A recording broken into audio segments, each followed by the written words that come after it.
नमो नारायणे। जय श्री कृष्ण। आज इस वीडियो में आप आनंद लेंगे मार्गशीर्ष माहत्म्य के 12वें अध्याय का एकादशी व्रत का वर्णन किया गया है। पिछले अध्याय में आपने श्रवण किया भरद्वाज ऋषि से महाराजा ने अपने पिछले जन्म का वर्णन करने के लिए कहा, जिसमें वह शूद्र थे। शूद्र के प्रश्न करने पर देव शर्मा ब्राह्मण ने कहा, इस प्रकार आपका मन अचानक केशव की ओर मुड़ गया है, अतः मेरे सैकड़ों जन्मों के संचित पाप नष्ट हो गए। पवित्र संस्कारों के बिना, तीर्थों के दर्शन के बिना आप करोड़ों पापों से मुक्त हो गए हैं, क्योंकि आपने आतिथ्य और भक्ति से मेरा स्वागत किया। इसीलिए आपको हरि का क्षेत्र प्राप्त हुआ है। उस योग्यता के बल पर ही तुम्हारा मन इस प्रकार झुका हुआ है। मैंने इस पर ध्यान और मानसिक रूप से विचार किया, अतः तुम्हारे पूर्व जन्म के कर्म ज्ञात हो गए हैं। एक बार पिछले जन्म में आप अवंती में एक ब्राह्मण थे। आप सदाचार और धर्मपरायणता के प्रति समर्पित थे। आपको सदैव वेदों का अध्ययन करने की आदत थी। आप अच्छे आचरण वाले थे, अपने सदैव पवित्र संस्कार किए। एक बार आपने विष्णु का द्वादशी व्रत किया था, भले ही दशमी ने उसे आदि आच्छादित कर दिया था। उस पाप के फलस्वरूप तुम्हारे सारे पुण्य नष्ट हो गए। शूद्र स्त्री के पति ब्राह्मण की तरह सब कुछ व्यर्थ हो गया। आपने हजारों वर्षों तक नरकों की यातनाएं सही, अतः बहुत काल तक तुम्हारे द्वारा अनेक पाप कर्म किए गए। पुण्यात्मा विष्णु की तिथि दशमी के साथ व्याप्त होने पर भी आपने मनाई थी। इसीलिए आपका जन्म शूद्र के रूप में हुआ और आपका मन पाप कर्मों की ओर चला गया। जो मन दशमी अधिव्यापक द्वादशी से अपवित्र हो जाता है, वह सदाचार और धर्मपरायणता में रुचि नहीं रखता है। हे प्रिय, आपकी पुत्री का पुत्र विदर्भ नगर में है। उन्होंने शास्त्रों के अनुसार हरि का एकादशी व्रत किया है। अखंड एकादशी व्रत का पुण्य उनके द्वारा तुम्हें दिया गया था, अतः आपका मन पुण्य की ओर गया और पाप नष्ट हो गए।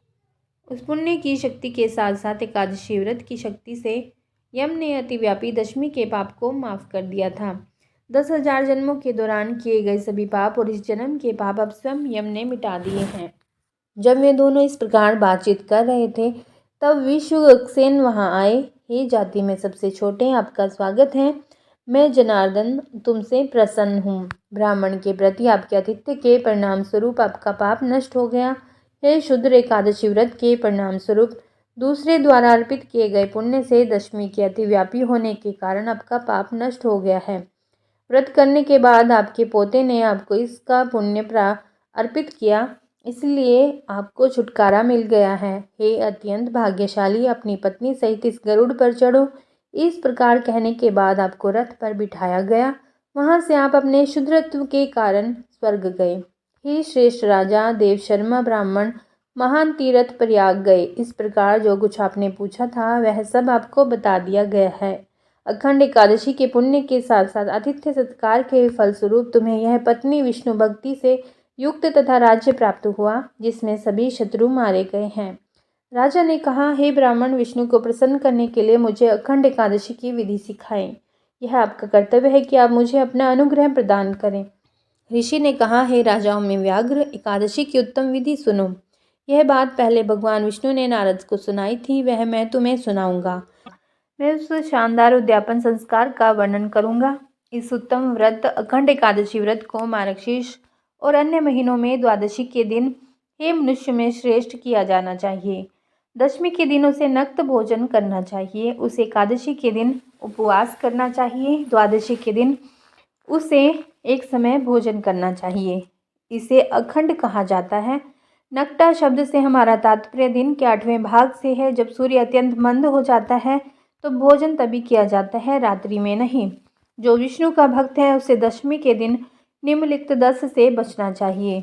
भोजन में बेल, धातु के बर्तन, मांस, मसूर की दाल, कनक, चना, कोद्रवस नामक अनाज, साग, शहद, अन्य पुरुषों का भोजन, बाद का भोजन और संभोग, इन चीज़ों से बचना चाहिए। यह प्रक्रिया दशमी के दिन के लिए है।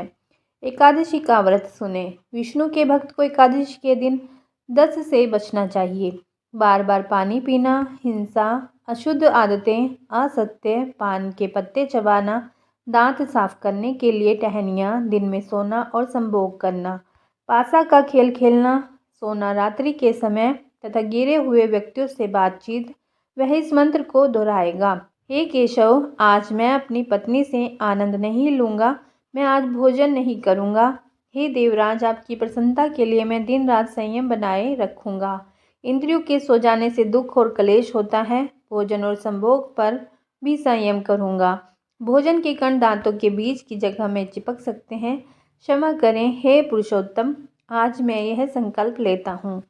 उपवास शब्द की व्याख्या आमतौर पर उपवास के रूप में की जाती है, लेकिन वास्तव में इसका मतलब यह है वह पापों से बच गया है, उसका निवास अच्छे गुणों के साथ है, यानी उसका पालन करता है। इसका अर्थ शरीर का सूख जाना नहीं समझना चाहिए।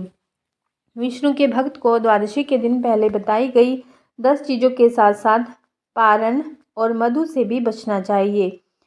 उसे मर्दाना आदि अपंगों का प्रयोग आदि से भी बचना चाहिए। आज मैं पुण्यदायी और पवित्र द्वादशी का व्रत कर रहा हूँ। यह पवित्र और पापों का नाश करने वाला है। मैं अपना उपवास पारण दूंगा। हे गरुड़ प्रतीक भगवान प्रसन्न हो। विष्णु को प्रसन्न करने के लिए मैंने संयम और अनुष्ठान का सहारा लिया है। आपकी कृपा से मैं आज एक श्रेष्ठ ब्राह्मण को भोजन कराऊंगा। यह संकल्प लेते हुए उपवास करना चाहिए। वह वर्ष पूरा होने तक किसी रीति से पवित्र संस्कार करता रहे। जब 1 वर्ष पूरा हो जाए तो बुद्धिमान भक्त को उद्यापन करना चाहिए और उद्यापन करके व्रत का समापन किया जाना चाहिए। इसके बाद वह व्रत रख सकता है। वह याद रखना चाहिए कि व्रत का उद्यापन आरंभ, मध्य और अंत में भी होता है। जो उद्यापन नहीं करेगा वह अंधा और कोढ़ी हो जाएगा। इसीलिए भक्त को अपनी क्षमता और संपन्नता के अनुसार ही उद्यापन करना चाहिए। यह मार्गशीर्ष महीने के शुक्ल पक्ष में 12 ब्राह्मणों को आमंत्रित करने के बाद किया जाता है। जो इस प्रक्रिया में विशेषज्ञ हैं, 13वां व्यक्ति आचार्य होना चाहिए, जो निषेधाज्ञा या विशेषज्ञ भी हो। उन्हें अपनी पत्नी सहित आमंत्रित किया जाना चाहिए। व्रत के प्रायोजक को पवित्र स्नान करना चाहिए। उसे शरीर और मन से शुद्ध होना चाहिए।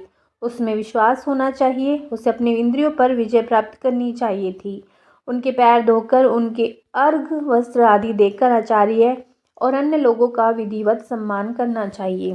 फिर आचार्य चक्र, कमल या सर्वोत्तर भद्र के आकार का एक रहस्यमय चित्र बनाते हैं। वह वहाँ सफ़ेद कपड़े से ढका हुआ एक बर्तन रखते हैं। वह कपूर और काले घृत की लकड़ी से सुगंधित जल से भरा होना चाहिए। बर्तन में 5 कीमती पत्थर और 5 कोमल अंकुर डाले जाते हैं। तांबे के लोटे को लाल कपड़े से लपेटा जाता है और उसके चारों ओर फूलों की माला भी चढ़ाई जाती है। इसके बाद इसे मंडला पर रखा जाता है। इसके ऊपर लक्ष्मी नारायण की मूर्ति रखनी चाहिए। हे राजन, मूर्ति 1 कलश यानी कि लगभग आधा औंस वजन के सोने की बनी होनी चाहिए।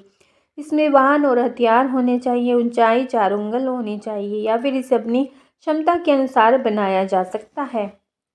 फिर मूर्ति को मंडल में स्थापित करना चाहिए। व्रत को अखंड रखने के लिए सभी 12 मुनियों के अधिपति की पूजा करनी चाहिए। मंडल के पूर्व में आचार्य को एक शानदार और शुभ शंख स्थापित करना चाहिए। हे 5 जन्य, पहले आप समुद्र से पैदा हुए थे और विष्णु ने अपने हाथ में धारण किया था। आपकी रचना सभी देवताओं ने की है। आपको प्रणाम है, यह कहना चाहिए। इसके बाद उसे मंडल के उत्तर में वेदी के रूप में एक ऊंची भूमि बनानी चाहिए। संकल्प के अनुष्ठान के बाद वेदों में वर्णित वैष्णव मंत्रों के साथ हवन अर्पित किया जाना चाहिए। उसे विष्णु को अपने स्थान पर स्थापित करना चाहिए। उसे हरि की स्थापना करनी चाहिए और पुरुषोक्त तथा पुराणों के शुभ मंत्रों से उनकी पूजा करनी चाहिए। नैवेद्य के रूप में अनेक प्रकार के मिष्ठान का भोग लगाना चाहिए।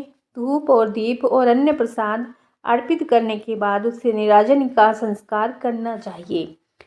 यक्ष कार्डम यानी कपूर, एक्लोकम, कस्तूरी और ककोला से पूजा करने के बाद उसे कल्याण के लिए शुभ मंत्रों का उच्चारण करते हुए ब्राह्मणों के साथ परिक्रमा करनी चाहिए। फिर हे राजा, साष्टांग प्रणाम करना चाहिए। इसके बाद ब्राह्मणों को जप करना चाहिए। आचार्य इससे पहले करते हैं, उसके बाद क्रम में अन्य लोग करते हैं। जप के लिए सुक्त, बहुमानीय, मधुसूक्त और मंडल ब्राह्मण है। निम्नलिखित मंत्रों को दोहराया जाना चाहिए। तेजस्वी आदि, शुक्रजा आदि, वाचम आदि, ब्रह्मा समन के बाद फिर निम्नलिखित भी पवित्रवंतम आदि, सूर्यस्य विष्णुर महस आदि। जबकि अंत में उसे विष्णु को सहायक उपकरणों सहित पात्र पर स्थापित करना चाहिए। सूर्योदय के समय यथाविधि होम करना चाहिए। सबसे पहले कलश रखना चाहिए। विधि विधान से पूजा के बाद भगवान की स्तुति करनी चाहिए। इसके बाद होम करना चाहिए। यज्ञ अग्नि प्रज्वलित की जानी चाहिए और अग्नि से संबंधित संस्कार अपने ग्रह सूत्र ग्रंथों में निर्धारित तरीके से किए जाने चाहिए। भक्त को 2 प्रकार के करु यानी दूध पुए और वैष्णव करु बनाने चाहिए। इसके बाद अनुष्ठान की प्राप्ति के लिए पलाश की टहनियों को घी में भिगोकर इदम विष्णु मंत्र का उच्चारण करते हुए अग्नि में समर्पित कर देना चाहिए। फिर 4 बार घी लेकर सबसे उत्तम आहुति देनी है। होम की संख्या 101 होनी चाहिए। अदरक के बीजों का प्रसाद उस संख्या से दुगना होना चाहिए। वैष्णव होम के बाद उसे ग्रह यज्ञ शुरू करना चाहिए। कारू होम यज्ञ की टहनियों से, उसके बाद तिल के बीजों से होम करना चाहिए। दोनों अवसरों पर स्वस्ति वाचना करना चाहिए और फिर उसकी पूजा करनी चाहिए। इसके बाद भक्त को ऋत्विकों को गाय आदि और धन का दान देना चाहिए। भगवान की प्रसन्नता के लिए आदेश के अनुसार ब्राह्मण को उपहार दिए जाते हैं। एक दुधारू गाय या एक बैल भी चढ़ाया जाना चाहिए। इसके बाद ब्राह्मणों को 13 पद भूमि के दिए जाने चाहिए। उसे आचार्य और उनकी पत्नी को वस्त्र देकर संतुष्ट करना चाहिए। उन्हें महान उपकारों तुला पुरुष जैसे 16 प्रकार के उपकारों से संतुष्ट करने के बाद उन्हें अनुयायियों को भी संतुष्ट करना चाहिए और पानी से भरे और कपड़े से लपेटे हुए 25 बर्तन समर्पित करने चाहिए। जब पारायणक यानी कि उपवास तोड़ा जाए तो उसे रात में अधिक उपहार देना चाहिए। स्वजनों को उनकी पसंद का भोजन देना चाहिए। फिर उसे मौद्रिक उपहारों के साथ पूरा बर्तन आचार्य को देना चाहिए। पूरा घड़ा चढ़ाने से कार्य सिद्ध हो जाता है। उसे उपवास व्रत के साथ साथ तीर्थ में स्नान का भी लाभ प्राप्त करना चाहिए। उन्होंने ब्राह्मणों से बातचीत की है, इसलिए उसे इसका पूरा लाभ मिलेगा। यदि उसने पहले ही एकादशी व्रत कर लिया है लेकिन उसके पास घर में पर्याप्त धन नहीं है तो उद्यापन और अन्य संस्कार अपनी क्षमता के अनुसार ही करने चाहिए। इस प्रकार आपको अखंड एकादशी व्रत संपूर्ण रूप से सुनाया गया है। ओम नमो नारायणे। ओम विष्णवे नमः। जय श्री कृष्णा। यह आपने मार्गशीर्ष महात्म के 12वें अध्याय को श्रवण किया। जय श्री कृष्णा। जय श्री राधे। ये कथा उन लोगों के लिए जो भगवान को भोग लगाते हैं और उस भोग को ग्रहण करते हैं। भगवान को भोग लगाने का फल ही ये कथा है। तो चलिए आरंभ करते हैं। जब भगवान श्री कृष्ण ने सुदामा जी को तीनों लोकों का स्वामी बना दिया तो सुदामा जी की संपत्ति देखकर यमराज से रहा नहीं गया। यम भगवान को नियम कानूनों का पाठ पढ़ाने के लिए अपने बही खाते लेकर द्वारिका पहुंच गए। भगवान से कहने लगे कि अपराध क्षमा करें भगवान, लेकिन सत्य तो ये है कि यमपुरी में शायद अब मेरी कोई आवश्यकता नहीं रह गई है, इसीलिए मैं पृथ्वीलोक के प्राणियों के कर्मों का बही खाता आपको सौंपने आया हूँ। इस प्रकार यमराज ने सारे बही खाते भगवान के सामने रख दिए। भगवान मुस्कुराए और बोले, यमराज जी, आखिर ऐसी क्या बात है जो इतना चिंतित लग रहे हो। यमराज कहने लगे कि प्रभु, आपके क्षमा कर देने से अनेक पापी एक तो यमपुरी आते ही नहीं हैं, वे सीधे ही आपके धाम को चले जाते हैं। फिर आपने अभी अभी सुदामा जी को तीनों लोक दान दे दिए हैं, सो अब हम कहाँ जाएं। यमराज भगवान से कहने लगे कि प्रभु, सुदामा जी के प्रारब्ध में तो जीवन भर दरिद्रता ही लिखी हुई थी, लेकिन आपने उन्हें तीनों लोकों की संपत्ति देकर विधि के बनाए हुए विधान को ही बदल कर रख दिया। अब कर्मों की प्रधानता तो लगभग समाप्त ही हो गई है। भगवान बोले कि यम, तुमने कैसे जाना कि सुदामा के भाग्य में आजीवन दरिद्रता का योग है। यमराज ने अपना बही खाता खोला तो सुदामा जी के भाग्य वाले स्थान पर देखा तो चकित रह गए। देखते हैं कि जहाँ श्री क्ष संपत्ति कक्ष लिखा हुआ था, वहाँ स्वयं भगवान श्री कृष्ण ने उन्हीं अक्षरों को उलटकर उनके स्थान पर यक्ष श्री लिख दिया, अर्थात कुबेर की संपत्ति। भगवान बोले कि यमराज जी, शायद आपकी जानकारी पूरी नहीं है। क्या आप जानते हैं कि सुदामा ने मुझे अपना सर्वस्व अर्पण कर दिया था। मैंने तो सुदामा के केवल उसी उपकार का प्रतिफल उसे दिया है। यमराज बोले कि भगवान, ऐसी कौन सी संपत्ति सुदामा ने आपको अर्पण कर दी, उसके पास तो कुछ भी नहीं। भगवान बोले कि सुदामा ने अपने कुल पूंजी के रूप में बड़े ही प्रेम से मुझे चावल अर्पण किए थे, जो मैंने और देवी लक्ष्मी ने बड़े प्रेम से खाए थे। जो मुझे प्रेम से कुछ खिलाता है उसे संपूर्ण विश्व को भोजन कराने जितना पुण्य प्राप्त होता है, बस उसी का प्रतिफल सुदामा को मैंने दिया है। ऐसे दयालु हैं हमारे प्रभु श्री द्वारकाधीश भगवान। जिन्होंने न केवल सुदामा जी पर कृपा की बल्कि द्रौपदी की बटलोई से बचे हुए साग के पत्ते को भी बड़े चाव से खाकर दुर्वासा ऋषि और उनके शिष्यों सहित संपूर्ण विश्व को तृप्त कर दिया था और पांडवों को श्राप से बचाया था। जय जय श्री राधे। इसीलिए आप सभी भक्तों को भगवान को भोग अवश्य ही लगाना चाहिए।